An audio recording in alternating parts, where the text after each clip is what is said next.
Hindi lang sa flood control. Dati-dati pa, mayroon nang nakulong. Mayroon nang nakulong. Hindi pa nga ako in government. Masyado kasing obvious yung flagrant yun. Ostentatious pa yung display of their influence. Yung mayroong Eduardo Bar dito sa Pasay. During that time, yun, DPWH yun. Kulong sila. Ito naman, kaya sinasabi ko, after nangyari ito ngayon, English dyan is, what else is new? Kaya nga, when will we ever learn? Kailan ba tayo matututo?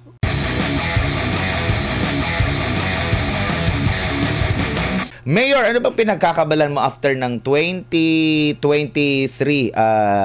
election? 2025 pala, 2025 elections. Nakita ko sa mga vlog mo, nagba-basketball ka eh. Of course, because I'm a basketball player, been a varsity player, saka, I mean, for me, what is very important is spending time with family. But, wala, sa di mo mawasan na ito kalimti, hindi natin nakalimutan yung ating responsibility for the country, responsibility for the 6, 7, and 8. We are the Vice President for the Visayas sa PDP Laban. At saka, one, Cebu Island, and siyempre, Cebu City. Ayan. Pag Vice President ka ng PDP Laban for Visayas, ano yung mga role mo dyan? Ang role mo talaga is you have to be in touch. Second, yun na nga, yung mga kuna at the time during election, ako nagpipirma. Ang lawak kasi ng 6, 7, and 8, so I was focusing on Cebu and Bohol. Pwede ba silang magpaabot ng mga hinaing or nakakalap mo rin ba yung bawat hinaing ng mga Bisaya? Actually, yung mga hinaing, common yan sa buong Pilipinas. Okay, dito tayo naman sa mga mainit na topic ngayon, Mayor. Go ahead. Napag-uusapan po ngayon, ito nga pong mga flood control project maanomalya na kung matatandaan natin, marami nang pumupuna dahil noong ipinagmalaki ito ni President Bongbong Marcos, 2024 ata na kanyang SONA na merong mahigit 5,500, nag-fact check ang kalikasan, nagkaroon ng kaliwat kanang mga pagbaha. Kinwestiyon ito, ay asan yung mga 5,000? Parang naglaho ata na merong mga justification ng government na kasi na-overwhelm, nasira dahil nabangga ng bagyo at iba-iba pa na barko. Tapos kalaunan ngayong 2025, parang inaccept na yung fact na meron talagang problema. So umabot pa siya ng 1 year bago pa talaga mabuksan yung kaalaman na merong problema dito, Mayor. Pero ito bang ganitong klase ng anomalya sa flood control project, naririnig mo na dati pa? Hindi lang sa flood control. Dati-dati pa, mayroon nang nakulong. Mayroon nang nakulong. Hindi pa nga ako in government. Masyado kasing obvious yung flagrant yun. Ostentatious pa yung display of their influence. Yung mayroong Eduardo Bar dito sa Pasay. During that time, yun, DPWH yun. Kulong sila. Ito naman, kaya sinasabi ko, after nangyari ito ngayon, English dyan is, what else is new? Parang, when will we ever learn? Admar. Parang kantayan, di ba, Mayor? Yeah, kaya nga, when will we ever learn? Kailan ba tayo matututo? Oo. Kasi ang problema dito, Mayor, dalawa yung natatamaan na nalalagay at risk yung buhay ng ating mga kababayan dahil kung wala naman talagang flood control project, nandiyan talaga yung flood. Pangalawa, yung pera ng taong bayan at stake din. Parang inano mo siya, ginisa sa sariling mantika. Ninakawan ka na, nalagay pa sa alanganin o peligro yung buhay mo. Ano ba sa Tagalog? Nilutsa? Nilutsan? Ginisa sa sariling Ginisa, mantika. yeah. Mm. Actually, nakita ko yan na hindi ko maintindihan. Mm. Ang wide yung river, pinasukan ng DPWH, inlagyan ng flood mitigation, na-constricted yung river. Kaya sabi ko, pambihira to. Opportunity would have been na pwede nang ma-acquire yung 3-meter easement dapat. Para yung 3-meter easement, talagang pang-aari man yan sa ating sa taong bayan. It belongs to the main of the public funds, public property. Nangyari, lalong binigyan ng opportunity na andun yung mga informal settlers na pag nagkamali yung tubig, because magkukolapse yung substandard na flood mitigation project, ubos lahat. Kaya sabi ko, buti nga ngayon, pero bakit ngayon lang? Yun ang tanong eh. Pero, bakit ngayon lang? Mayor, sa inyo po ba, meron din po ba kayong ganitong klase ng problema? Una muna, sa baha. Mayroon. Kaya nga ako, yung naging mayor ako, councilor pa kasi ako, dami ko na mga project on environment. Na vice mayor po ako, gumawa ko ng Coastal Management Board. Hanggang naging mayor ako, after experiencing yung Odette, talagang gumawa ko ng gubat sa baha. Meron pa kong gubat sa basura. Gubat, ibig sabihin, gera. Yung talagang gera yun. Talagang totokan yun eh.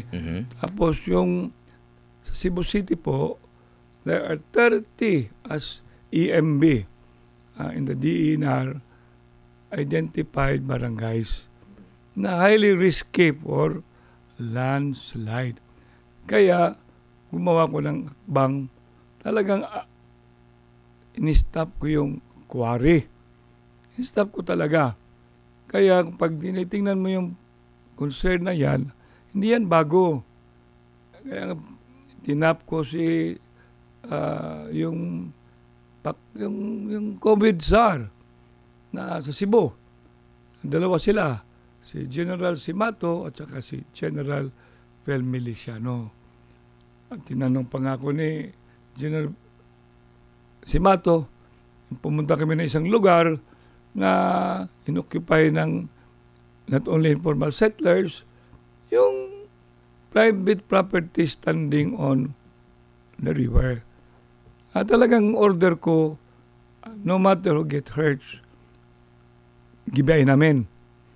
Sabi ni General Simato, hindi ka natatakot, Mayor. Ikaw ay would wish to be into political yung tatakbo ulit. Sabi ko, alam mo, General, pag takot ako na hindi ko maintindihan paano ko i-answer yung mga tao. Kung yung dapat gawin, hindi ko magawa. Tapos, pagdating na malaking baha, hindi kasi natin malaman ngayon eh, yung mga tao ay nagpo-float nasa river. Yan anong sasabihin ko. Kaya ginawa ko talaga, break in here, talagang ako, without any fear at all and fervor. Umabot na ba parang lumala yung baha? Na parang, kasi sa tagal mo na rin, dyan sa Cebu. Oo, sa edad mo na 21 years old. Oh yeah, God. 17. 17. Di ba? Yeah. Parang nakita mo for sure yung paglago ng Cebu City, tsaka yung panahon na, hindi pa binabaha, pero grabe na yung panahon ngayon. Grabe na yung pagbaha. Mismo ikaw din ba talagang nabigla na sa extent na, kumbaga, hindi pwedeng maunahan ka ng climate change, dapat sabayan mo talaga. Alam mo, Mar, yung lolo ko is once a mayor of the city of Cebu. And for a fact, he is the father of Cebu City. Don Vicente Rama. Sa libro, yung sa kanya, yung talagang Bisaya na translate ng Cebuano, nandun na yung as early as 1930 or whatever. Andun na yung baha. Oh. Why? Because sa Cebu City po is a coastal city. Malapit sa dagat. Saka, yung low tide, high tide. Creek pa nga yun navigable pa yung mga river doon noon. Parang Italy. Mayroong mga picture dyan. Opo. With the influx ng yung sinasabing migration, doon na unabated occupancy ng 3-meter easement. Lalo na. Tapos, yung ating mga barangay official, even major elected officials are so afraid about numbers. Kaya, nangyayari, minsan ako, tinatawag nila, pag eleksyon, dininibulis ako na, yan si Mike, pag manalo yan, hindi yan hihinto. Wala na kayo sa 3-meter easement. Sabi ko naman, kahit na mawala ako ng pwesto, basta ginawa ko, dapat kong gawin kaysa seeing beyond and we will be counting casualties. Meron ba kayong local initiated na mga flood control project? Kasi yung mga nagkakaroon ng kontrobersya ngayon, yung mga insertion, meron din po ba kayong mga gano'n na nabalitaan po na ganyang ginawa sa Cebu City? You're talking about the Cebu City po. Kasama yan sa budget. Pero yung talagang gusto namin malalaman, nung vice mayor pa ako, I was presiding, sinabi ko sa DPWH, huwag naman kayong pasok ng pasok. Kasi ang local government ko, 7160, clear yan Lahat ng mga project ng national, di naman pwedeng ma-instituted or ma-initiated yan sa Cebu City or any local government unit for that matter, na walang consultation, walang approval ng LGU. Alam mo, I'm not only new to this whole thing. I've been president ng Philippine Councilors League. So, in other words, alam ko yung local government code. I've been president ng Vice Mayor's League. At saka, I've been president ng LCP, League Cities of the Philippines. Ibig sabihin, alam namin yan as Chief Executive, as presiding officer, at saka as a councilor. The importance of LGU really to be, at saka mayroong provision dyan, walang project na pwedeng ituloy kung hindi in-approve ng council in concurrence with the mayor. At sa tingin nyo ba, may more na masusing pag-aaral yung mga proyekto na initiated ninyo kumpara sa biglang sulpot at biglang isiningit lang? Kasi meron kasi akong interview last time kay Mayor Benji Magalong na nagkakaroon ng double standard. Kasi pag kayo daw sa local, pag meron kayong gustong i-push na mga infrastructure, napakaraming pagdadaan ng proseso, pag-aaralan muna, yung mga study kung paano ba ito, matinding plano, ipagpapaalam mo pa ba bago ka makakuha ng approval na tuloy at dapat mapondohan na ito. Pero pag may mga isiningit daw, lalo na from national, dire-diretso na lang daw. Minsan hindi na kayo ini-inform, maswerte na lang siguro kayo kung may inform. At hindi na dumadaan sa mga matinding mga pag-aaral. Tama po ba yan, Mayor?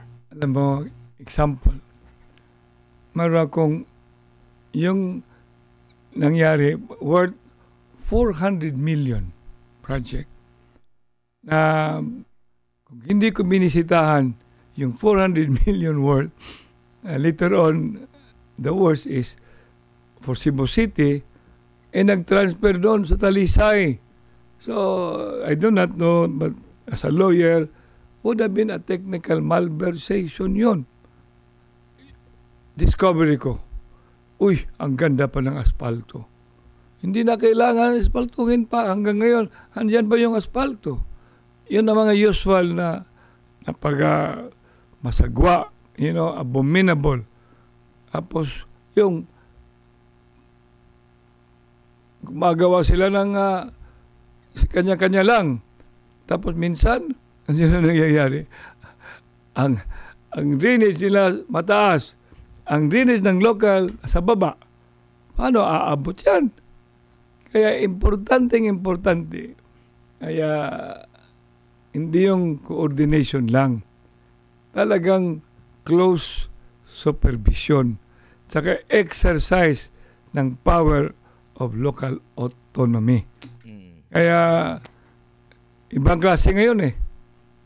Ganda tingnan, ang ganda Pero pag pinuntahan mo na yung lugar, committed yung weed. Pangalawa, yung nakikita natin, substandard pa. Yun talagang, kaibigan ko naman si Benji. Member na po ako sa noon pa. Mayors for Good Governance. Opo. Sa tingin nyo po ba, dapat bang ang mag-lead na lang, lalo na sa mga lokal, is yung mismong LGU na lang at aagapay na lang si DPWH? Kasi parang meron din kayong sariling engineering, di ba? City engineering. Pwede ka sige, pag-aralan nga natin, paano natin ma-resolve yung problema dyan sa barangay, ganyan. Meron ding DPWH sa lugar ninyo, lalo na sa Cebu City, nandyan yung regional office din ng DPWH. Pwede rin silang mag-initiate. Sa tingin nyo po, kasi nabanggit nyo nga, close coordination, pero sa tingin nyo, sino ba dapat ang manguna rito para at least a-assist lang yung ang DPWH ba o yung LGU mismo na nakakaalam? Ang answer dyan, full implementation of the principle of autonomy. And then, full implementation of devolution. Kasi pag yun ang direction, ang ganda. Yung pera na dapat papunta ng LGU, kagaya ng Cebu City, hindi na aabot pa doon sa Maynila. Ando na. That will have to be kept. Yung sinasabi natin ngayon, yung national tax allotment, ando na yun. Madidelay. Kaya nga umabot yung Mandanas Garcia case. Kaya ngayon, it's about time na revisiting. Talaga i-revisit natin. If there is a need, memorandum of agreement lang yan, lahat eh. Totoo lang, memorandum of agreement. Na let's not be more on focus on turf. But where it can be implementable, effectively and efficiently, and willingness ng isang LGU to do it, give it to them. Opo. Kanina po nakapanayam ko po si Engineer Santiago at na doon sa kanilang pag-aaral, lalo na dito sa recent na budgeting para sa 2026 at saka dito sa mga nakalipas, parang hindi nabibigyang pansin yung mga master plan, yung mga flood control master plan, at mas alam mo yung parang singit lang na sige na, parang naisipan lang sige maglagay tayo diyan ng flood control kasi binabaha. Wala doon kasi sabi niya, pag nasa master plan kasi, wala kang makukuha doon. Hindi magkakaroon ng pera, kaya lilihis yan sila. Kaya ganito siguro yung nangyayari ngayon, nandyan pa rin yung baha sa kabila po ng maraming mga flood control projects ko na ipatayo or nagawa. Alam mo, finger pointing na tayo ngayon eh. Saan ba pupunta to? Hindi man ako mag-a-argue dyan kasi ang dami na nagsasalita. Ang pinaka-importante ngayon is ano ba talagang dapat gawin natin sa ating bansa?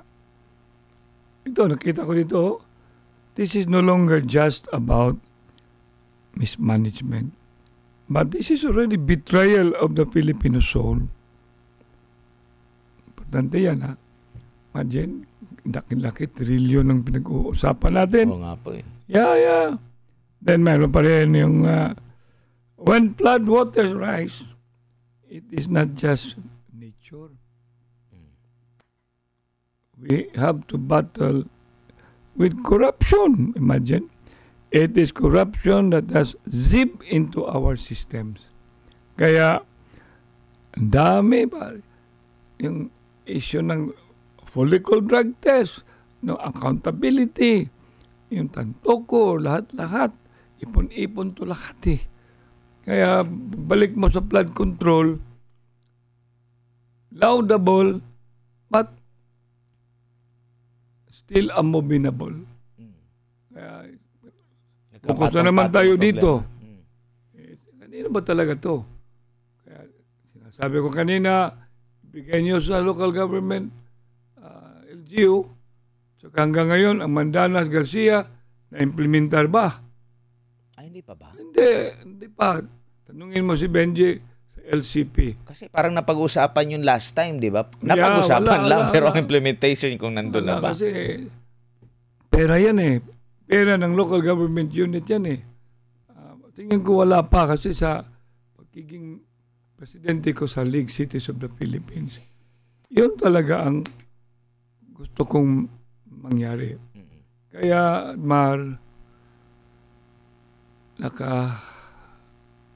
hindi yun nakakatawa, nakakaiyak.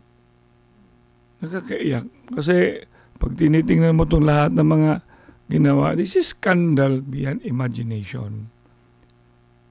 Now, sino bang ating i-attribute? Kanina ba to? Lalabas yan then the leadership, if and when there is silence, there is guilt. Kamo? If there is silence, there is guilt. Buti na ngayon na lumalabas. Pero ang dami pa. Akala mo, this is tip of the iceberg yung sinasabi mo. Punta kay Mindanao. Ano kaya sa Mindanao? Mayroon bang coast project? Humberto, mayroong flooding doon na.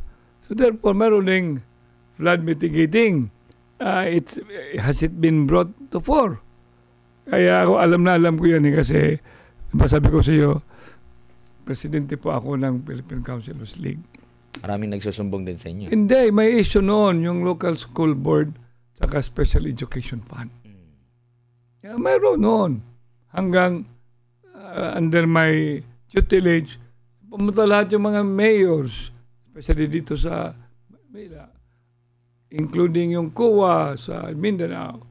Sabi ng mga, during that time, if my memory will serve me right, ano ba pinoproblema nyo dito? Sinasabi yung special education fund. Wala namang special education fund. Lahat to mayor's fund. Imagine. Yan ang tumatawa kami. Kasi mayroong, ayoko na lang i-highlight. Basta this is only itong flooding. Bukas, ano na namang mino? Kasi sabi nga, actually, nung unang mga naibinulgar ni Mayor Benji Magalong, ang unang ibinulgar noon, Mayor, hindi naman directly itong flood control projects. Yung iba pang mga proyekto, parang meron pang cat's eye. Ang dami pa. Meron ka, tupad, lahat-lahat yan eh. Kaya nga sabi ko nga kay Benji noon, kasi Executive Vice President ko si Benji. Ako yung presidente ng League Cities of the Philippines. That for all intent and purposes, I have to take a forced leave. Ayoko namang awayin. I don't want to be legal. I don't want to be a problem because the league is a beautiful league. Composed of about lahat ng component, urban, at saka independent. Kaya pinag-uusapan namin palagi doon. Public service above self. Good governance. Hindi basta-basta yung good governance. Kaya hindi na ako paik, o whatever. Oo, patong-patong na po. Patong-patong Pero na. Pero ang nangyayari ngayon, Mayor, parang gusto pa rin na magkakaroon ng diversion. Kasi kung matatandaan mo, ngayon, baka napag-uusapan na naman yung issue dun sa impeachment ni BP Sara, Duterte na naman yung may kasalanan. Biruin mo yung baha dito sa Luzon area, tapos gusto imbestigahan yung baha sa Davao, na wala namang, hindi naman na problema yung mga Davaoenyo. daang-daang milyon yung issue doon kay VP Sara na meron silang mga alegasyon. Pero ito, trilyon, nabanggit mga trilyong piso na at naging kalakaranan. Paano yung ano natin, utang? Ang sabi nga, 17 trillion na yung utang natin ngayon, Mayor. Madadagdagan pa raw ng 2 trillion by next year. Of course. So this has to be confronted. Kaya kanina, sa sinasabing pinopromote namin, which the PDP Laban, is a part of the co-conveners. Walang hari dun. All of us are co-conveners. No? Yung sinasabing sabi ko nga, PC, People's Congress. No, People's Congress. Na by September 26, doon sa Cebu City, gagawa din kami ng People's Congress. Yung talagang open at saka inclusive. Last August 21, the basic sectors there in Cebu City was able to put up in line with the celebration of death of Ninoy. And I think hindi na-cover ng SMNI. Hindi. Kaya hindi na alam nila yung sinasabi namin, sa nandun ako, hindi ako nagsasalita. Dito, nagsasalita ako Freedom movement. Freedom movement. Kaya, uwi na ako, kukonvene ko na naman, may meeting na naman yung mga basic sectors. Saka, kung nakikinig sila, wala namang nire-restrict. Walang nire-restrict. Kaya, pinaka-importante, everybody should be conscious. Enough is enough. Pag hindi ngayon, kailan? Kung hindi tayo, sino? Oo. Yun ang pinaka-importante, Admar. At sa ngayon, sa lahat po ng mga nasa TikTok, kasi ako lang kasing na video nakikita dito sa TikTok, kasama natin si Mayor Mike Rama. Sa YouTube nakikita kanila, Mayor. Pero ito, Mayor. Dito sa tingin mo sa problema ngayon na nag-arise doon sa Indonesia at problema ngayon dito sa Pilipinas, tingin mo mas masahol yung sa Pilipinas? Kasi doon, natanong ko yun. Kasi doon, di ba ang issue doon is yung benepisyo dagdag sa kanilang mga government officials, lalo na yung mga kongresista nila, na alam naman natin, mas kay government official, taas na talaga yung sahod mo compare sa mga ordinaryong tao. Tapos ibinalandra pa, pinaglaki pa na meron pa silang dagdag na benepisyo. Na nagkakaroon din sila ng problema sa presyo ng mga bilihin. Parang ganun din sa atin din. Sa atin, mas maliban doon, yung corruption, talamak na corruption, andun din. No? Pero doon sila, yung taong bayan, talagang nanindigan. Dito medyo ang maingay lang sa social media lang. Hindi pa. Hindi pa. Ano kayang nakikita mo, Mayor? Kasi laging sinasabi, ang Pilipino kasi pinipraise tayo dahil resilient sa panahon ng kalamidad, nakangiti. Kahit na binabaha na, ini-enjoy yung baha. Mayor. Alam mo, may English yan There is always limit to acceptance.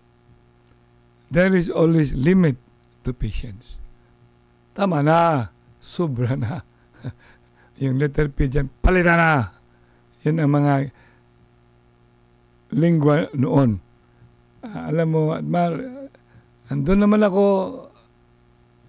ng papa ng presidente ngayon. Wala man akong mintis ng demonstration noon dyan sa Makati. Wala. Kasi I want to be counted. Ayaw ko yung nakikita ko noon. Ayaw ko. Ito lalo na, may 5 years old po ako, hindi tayo gagawa ng hakbang. Sino? Mamamatay na lang tayo, then it will become a vicious cycle. Di po pwede yun. Kaya itong People's Congress, let's all be out and be counted. That we do not want this anymore for Diyos por Santo. Then continuous airing. In a way, that's a constitutional right. When you are unhappy, then it's a redress. Your grievance has to be brought out. So, let it be heard. And, sino ba talaga mananagot? Oo nga. Tanong yan, sino mananagot? Yung matters about hair follicles, sino mananagot? Yung matters about Antoco, sino mananagot? Yung ginawa nila kay Presidente Digong na tayo bleeding tap, para ito nang makakawa, yung mga Pilipino nandun sa ibang bansa, pauwiin natin. Ito, tino-turn over natin. Wala pang hakbang. Is there a case file? Wala. I'm a lawyer. Rule of law is very much sacred. 5, yung trillion na sinasabing debt ba yung national debt. Nabanggit mo nga, Mayor, 'di ba? 5 years old yung isa mong anak ko. anak. 142,000 agad yung utang niya. Utang yan Alam ko yan pag ganun Tapos bawat Pilipino. Yung mga operasyon na nangyayari, electoral reforms. Ako biktima ako Kaya no matter what, it's about time. Maninindigan tayo. Kaya we are now called to show heroism. Ano pa? Nationalism. At saka patriotism. Yung kanta nga ang mamatay ng dahil sa iyo. Ano yung kanta na yan? Lupang hinirang yan. Lupang hinirang Laging yan. kinakanta. Yes. Laging kinakanta, pero hindi pinapakita. Kaya the most important thing, walk the talk. Kaya I wish and I really pray, may solusyon. May solusyon. So hindi dapat tayo maging kontento na nabubuksan ngayon. Dapat talaga merong mapanagot. At sa history natin, Mayor, minsan yung mga nababanggit, yun, ang tagal bago mapanagot. Hindi lang yan kawawa yung mga ordinaryo. Ordinaryo na ang share nila, ordinaryo rin. Tama nga. Kasi, halimbawa, Mayor, pag nangolekta sila ng buwis ang gobyerno, kung hindi ka magbabayad, anoin ka. Kumbaga, parang bibigyan ka kaagad ng warning, hahabulin ka. Napaka-stricto nila sa private sector. Pero pag may nagkamali sa paggamit ng buwis na ibinayad ni taxpayer, ang tagal bago mabigyan ng solusyon. Ang gobyerno parang taga-kolekta lang. Pero pag nagkaroon ng problema doon sa kinolekta, ay saglit lang, mag-imbestiga muna tayo. Ang dami pang pagdadaan ng proseso. Kaya nga, Admar, na we have to be guided na this whole abalos, itong problema na pinag-uusapan natin, ought to be addressed yesterday. Time is now about to be finished.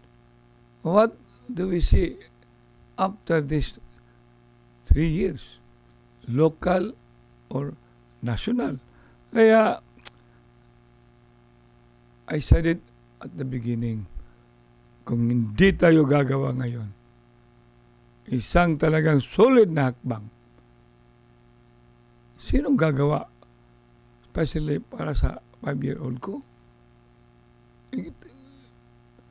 He will grow up and then he will see the damnation brought about by inaction. The problems that has been discussed at a certain time ng lolo ko manageable, tapos in-address ko when I became mayor and other mayors did that, ano na naman ngayon, i-inject yung sinasabi mong flood control project, talagang hindi naman na walang solusyon. Mayroon solusyon, Admar. Tsaka ang problema pa dito, Mayor, minsan, halimbawa, napag-uusapan dyan sa South China Sea, napakatapang ng ating gobyerno. Pero di nga natin ma-resolve itong problema sa korupsyon na kung tutuusin, kung ganito yung nawala, pwede tayong mag-modernize ng ating military. Nababawasan pa nga yung modernization.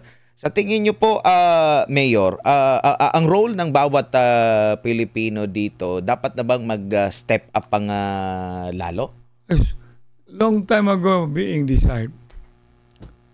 Long time ago. Kaya, awan ko, kanina doon sa press con ng People's Congress, mismo yung media, ilan lang nag-a-ask ng question, ang ganda ng topic, buti na lang yung bigger panel, and then ako nakaupo ako doon sa kanila, tinanong ko sila, ano man kayo? Bakit hindi kayo nagtatanong? O nandito na ako, tanongin niyo ako, kahit ano. Nagpapatanong po ako. Kasi galing ako Cebu Matapa ako maaga.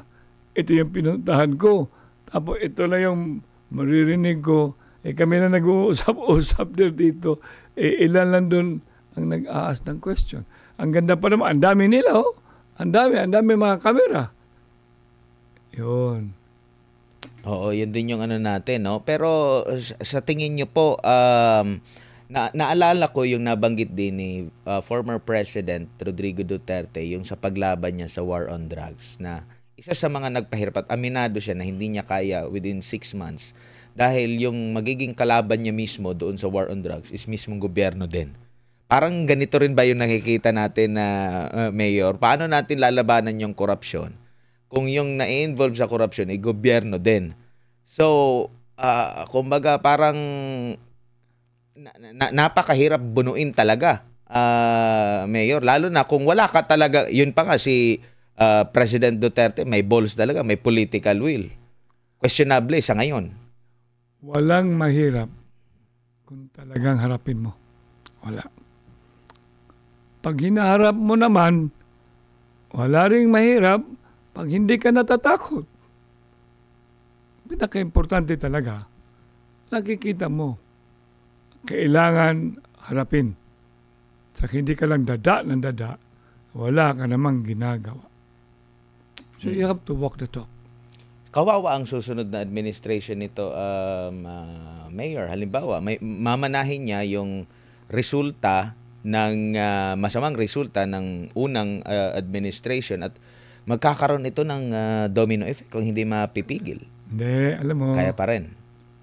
Alam mo, tulungan lang to Tulungan. Ayoko naman magsasuggest. Tulungan lang talaga to. Saka, ayoko kasi akala nila, I would like to become Pope than the Pope. Wala naman talagang, alam ko to lawyer din ako Alam ko, pag dumating yung panahon, alam ko yung even a corporation already too much of being in debts, mayroong mga intervention dyan. Pwede yan. Saka, hirap magsasalita, itong gawin nyo, ganyan gawin nyo. But somewhere, it should seriously be started, Admar. Tsaka meron ding ipagmamalaki na gumaganda naman daw yung ating ekonomiya, pero parang mas marami yatang mga negative na mga epekto or pangyayari ngayon sa ating bansa kumpara doon. So magiging same as useless pa rin yung mga ganun na mga accomplishment, Mayor. Actually, kasi human relation practitioner po, Admar. Right person to the right position lang to kung square peg in a round hole, talagang mangyayari dyan. Garbage in, garbage out. Saka, pag sinasabi mo yung recruitment, you must be too serious. You do recruitment not on the basis of, basta, pagdating ng panahon, kanta yan pagdating ng panahon. Kasi, alam mo naman, I'm rooting for Vice President Sara. And I am really serious. I wish that she will become the president. Opo. Siguro bilang panghuli na lang, Mayor, ano po yung inyong pong mensahe sa taong bayan ngayon na nakikinig, nanonood, hindi lang sa Pilipinas, apektado rin pati mga overseas Filipinos kasi for sure marami din yan sila mga kamag-anak dito na dati yung kanilang pinapadalang mga remittance, maliit lang. Ngayon, lumalaki din. Kasi lumalaki din yung mga pangangailangan nila dito dahil sa pumapangit nga yung ekonomiya nila na nagsisitaasan. So kahit na wala sila dito sa Pilipinas, iramdam pa rin nila yung problemang kinakaharap po. Alam yan, Mar. I was in a place and I always would wish to be with the Filipino community. If given the opportunity, the months to come, or days, I'll be in Netherlands. I would see and I would love to see the Filipinos, so that I can bring in more or less 5-minute talk, and then all the rest is Q&A. Mayroon namang, there always will be light at the end of the tunnel. Binisaya pa na, utong lang sa ta, ayaw lang kalagom, haron dili ka ilubong. Pangita niyag hangin, paggawas imong ulo, haron ka maluwas. So, there is no reason, but you cannot blame them to be discouraged. Sabi nga Kasi ako naman positive ako eh. Oo. When there is hope, di ba? And hope springs eternal. And tomorrow, probably we can see after the rainbow, di ba? Hope. And that will bring all of us to see tomorrow with positivity. Oo. God bless. Regards to, bibisitahin ko pa nga, opportunity will come. Pastor. Sabi nga ni Pastor, tatag lang. Tatag lang. Yan yung yan yung mensahe niya talaga. Tatag lang. Pero Tatag lang. may hangganan din ang lahat. Yes, tatag. Strength, no? Tagalog no, tatag, no? Tatag, tama. Strength, yes. Pag may buhay pa, di po pwedeng magdi-discourage. Mahimo lang kang magmaligon. Ligon lang. Kaya kay baruganan na mo. Tama. Baruganan. Mula na among partido. Partido Barug. Partido Barug. Team Mayor, Rama. dagang salamat sa imong oras sa ulitin uwi ka naman na hindi ka naman dito nag-stay. No, bukas. Bukas. Baka if I will have time mamaya. Mamaya magchikahan ulit tayo. I will just sneak in if I still have the time. Ayan, Mayor, si former Mayor ng Cebu City at si Vice President for Visayas ng PDP Laban. Sa Mayor's League. ng Mayor's League. Si former Mayor Michael Rama ang ating nakasama mga kapartner.